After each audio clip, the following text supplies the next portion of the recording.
সম্মানিত ভিউয়ার্স, সালামু আলাইকুম। এ পর্যায়ে কিছু জরুরি কথা বলবো।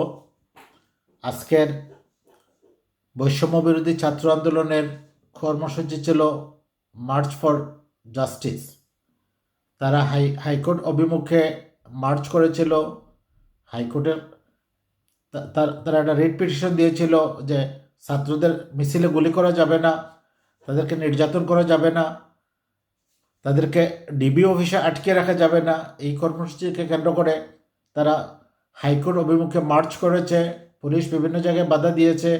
আইন শৃঙ্খলা রক্ষাকারী বাহিনী বিভিন্ন স্থান থেকে কর্মসূচিরত ছাত্রদেরকে তুলে নিয়ে গেছে। সরকার বিজিবি মোতায়েন করেছে এবং বিশ্ববিদ্যালয়ের শিক্ষক এবং হাইকোর্টের আইনজীবীদের প্রতিবাদের মুখেও কিছু ছাত্রকে পুলিশ তুলে নিয়ে গেছে। তাদের কর্মসূচি পালন করতে তারা বাধা দিয়েছে। আরেকটি নিউজ ছিল, স্বরাষ্ট্রমন্ত্রী বলেছে যে কোনো সময় জামাত শিবিরকে নিষিদ্ধ করা হবে। তার প্রক্রিয়া চলছে, কাজ চলতেছে। কাজ সম্পন্ন হলে প্রধানমন্ত্রী প্রজ্ঞাপনে সাইন দিলেই এটি কার্যকর হবে। আরেকটা নিউজ হচ্ছে, ফেসবুক এবং হোয়াটসঅ্যাপ বাংলাদেশে খুলে দেওয়া হয়েছে।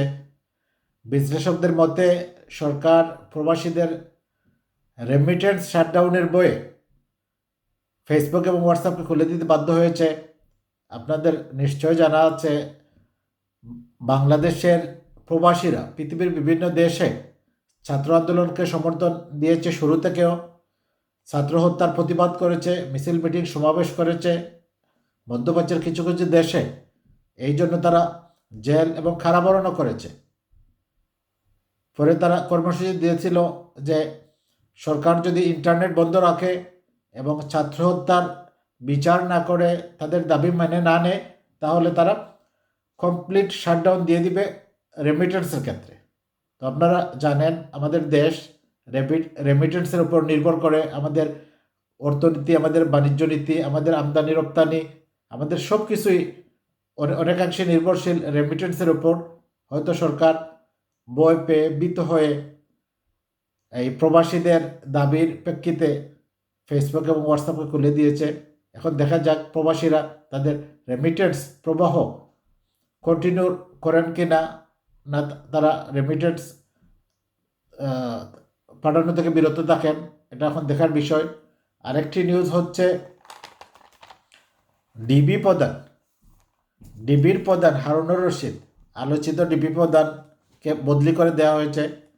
তাকে এই ক্রাইম ক্রাইম অপারেশন ডিপার্টমেন্টে বদলি করা হয়েছে। তার জায়গায় নতুন ডিবি প্রধান হিসেবে স্থলাভিষিক্ত করা হয়েছে আশরাফুজ্জামানকে।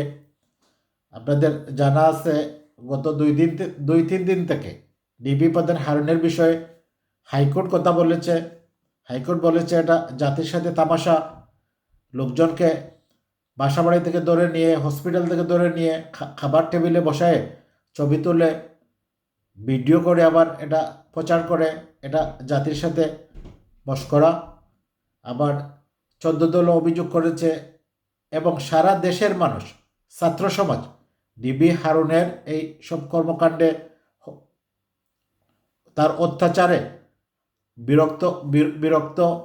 এই জন্য হয়তো ডিবি প্রধানকে বদলি করা হয়েছে। আরেকটা বিষয়, গত 2-3 দিন থেকে তার আপত্তিকর ছবি এবং ভিডিও ফেসবুকে, সোশ্যাল মিডিয়ায় খুব ভাসতেছে। এই জন্য বিশ্লেষকরা বলেছেন যে ডিবি প্রধানের মতো একটি গুরুত্বপূর্ণ পদে আসীন থেকে এরকম নোংরা কর্মকাণ্ডের সাথে ডিবি প্রধান জড়িত, তাকে বদলি করা উচিত। হয়তো এই জন্যই বদলি করা হতে পারে। আরেকটা বিষয় হচ্ছে, প্রধানমন্ত্রী আজকে ভারতের কাছে বলেছেন আইন শৃঙ্খলা রক্ষাকারী বাহিনী যদি অ্যাকশনে না যেত তাহলে শ্রীলঙ্কার মতো পরিস্থিতি হতো। এটা বলেছেন তিনি বাংলাদেশ তো ভারতীয়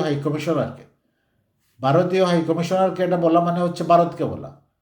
তো প্রধানমন্ত্রী বাংলাদেশের আভ্যন্তরীণ বিষয়ে ভারতকে কেন বলতে গেলেন, এটা তো সমালোচক বিশ্লেষকদের মধ্যে এটা তো স্বাধীন সার্বভৌম দেশ, আমাদের দেশের আভ্যন্তরীণ বিষয় পার্শ্ববর্তী দেশকে বলা উচিত হয়নি। বলার কারণ কি, এটা একটা বিষয়, হয়তো এটা ঠিক হয় নাই।